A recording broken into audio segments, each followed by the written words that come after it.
الحمد لله رب العالمين والصلاة والسلام على سيد الأنبياء والمرسلين أما بعد فأعوذ بالله من الشيطان الرجيم بسم الله الرحمن الرحيم فتلقى آدم من ربه كلمات فتاب عليه إنه هو التواب الرحيم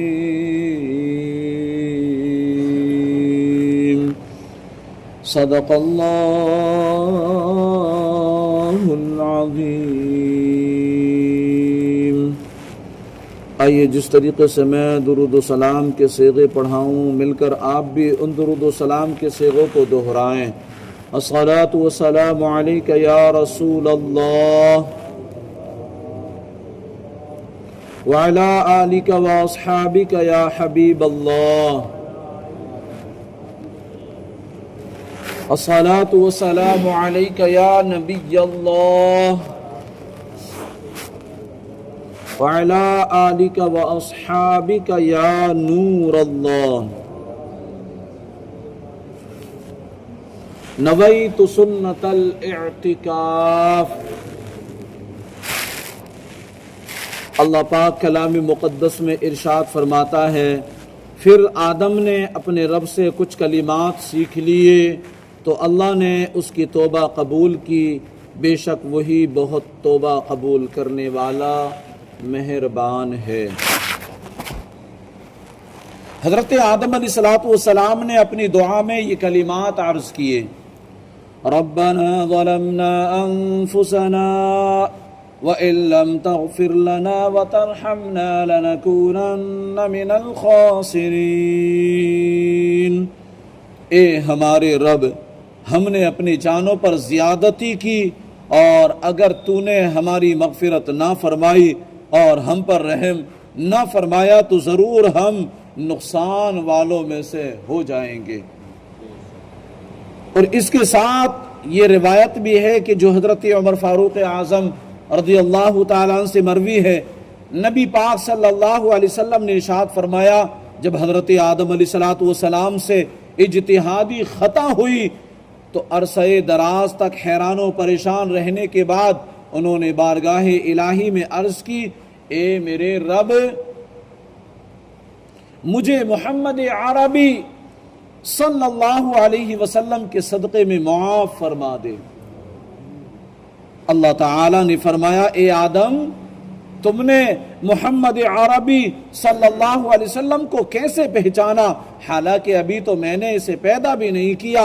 حضرت آدم علیہ السلام نے عرض کی اے اللہ جب تو نے مجھے پیدا کر کے میرے اندر روح ڈالی اور میں نے اپنے سر کو اٹھایا تو میں نے عرش کے پایوں پر لا الہ الا اللہ محمد الرسول اللہ صلی اللہ علیہ وسلم لکھا دیکھا تو میں نے جان لیا کہ تو نے اپنے نام کے ساتھ اس کا نام ملایا جو تجھے تمام مخلوقات میں سب سے زیادہ محبوب ہے. اللہ تعالیٰ نے فرمایا اے آدم تو نے سچ کہا بے شک وہ تمام مخلوقات میں میری بارگاہ میں سب سے زیادہ محبوب ہے. تم اس کے وسیلے سے مجھ سے دعا کرو میں تمہیں معاف کر دوں گا. اور اگر محمد عربی صلی اللہ علیہ وسلم نہ ہوتے تو میں تمہیں پیدا نہ فرماتا. اس روایت سے یہ بھی ثابت ہوا کہ مقبولان بارگاہ کے وسیلے سے بحق فلاں اور بجاہ فلاں کے الفاظ سے دعا مانگنا جائز اور حضرت سیدنا آدم علیہ السلام کی سنت ہے. یہ یاد رہے کہ اللہ تعالیٰ پر کسی کا حق واجب نہیں ہوتا لیکن وہ اپنے مقبولوں کو اپنے فضل و کرم سے حق دیتا ہے اور اسی فضل و کرم والے حق کے وسیلے سے دعا کی جاتی ہے. اس طرح کا حق صحیح حدیث سے ثابت ہے جیسے کہ بخاری میں ہے من آمن باللہ وبرسولہ واقام الصلاة وصام رمضان كان حقا علی اللہ ان یدخلہ الجنہ، جو اللہ اور اس کے رسول پر ایمان رکھے، نماز قائم رکھے اور رمضان کے روزے رکھے تو اللہ تعالیٰ پر حق ہے کہ اسے جنت میں داخل فرما دے۔ آیت میں توبہ کا لفظ ہے۔ یہ لفظ جب اللہ تعالیٰ کے لیے آئے تو اس کا معنی اللہ تعالیٰ کا اپنے رحمت کے ساتھ بندے پر رجوع کرنا ہے یا بندے کی توبہ قبول کرنا ہے، اور یہ لفظ جب بندے کے لیے آئے تو دوسرے مفہوم میں ہے۔ توبہ کا اصل مفہوم اللہ تعالیٰ کی طرف رجوع کرنا ہے۔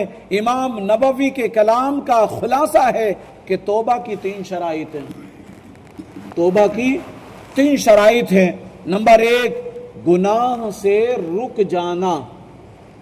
یہ توبہ کی شرطوں میں سے پہلی شرط ہے کہ بندہ جب تک گناہ سے اپنے آپ کو نہیں روکے گا اس کی کوئی توبہ نہیں۔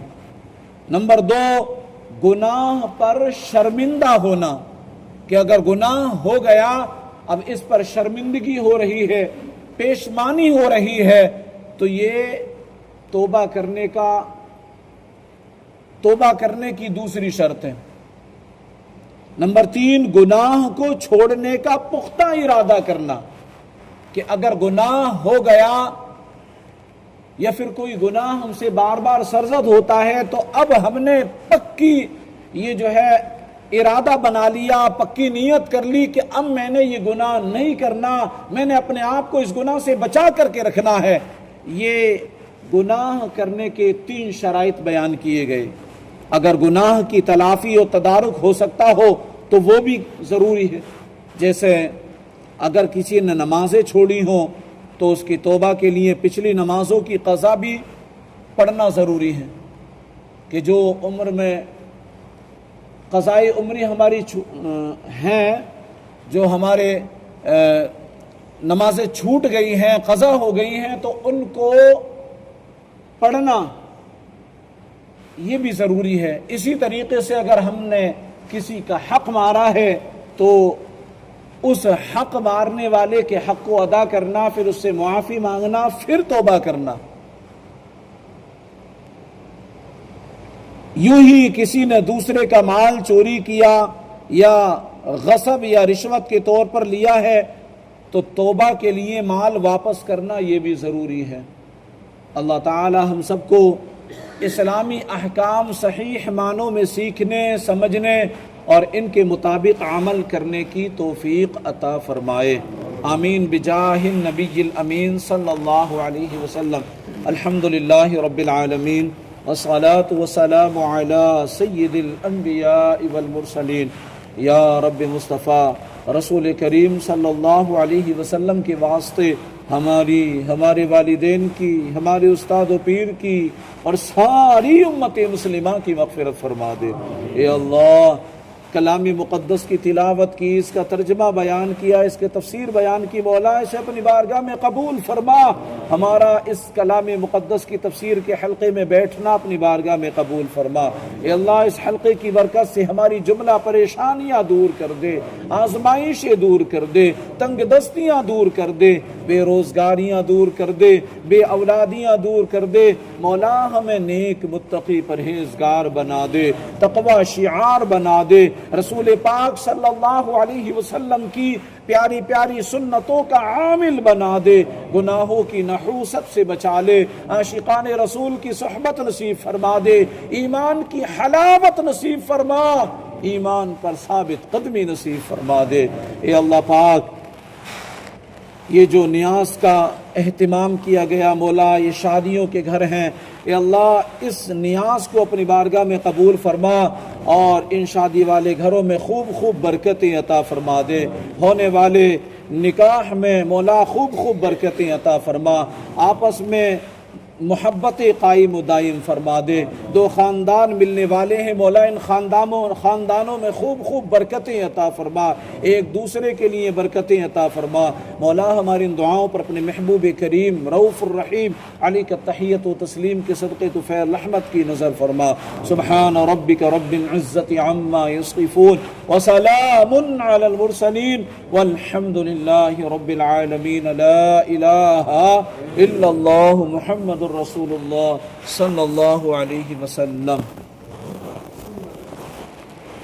یا نبی سلام علیکہ، یا رسول سلام علیکہ، یا حبیب سلام علیکہ، صلوات اللہ علیکہ. آپ کا تشریف لانا وقت بھی کتنا سہانا، جگمگا اٹھا زمانہ، حوریں گاتی تھی ترانہ. یا نبی سلام علیکہ، یا رسول سلام علیکہ، یا حبیب سلام علیکہ، صلوات اللہ علیکہ. جان کر کافی سہارا لے لیا ہے در تمہارا، خلق کے وارث خدا را لو سلام آقا ہمارا. یا نبی سلام علیکہ، یا رسول سلام علیکہ، یا حبیب سلام علیکہ، صلوات اللہ علیکہ.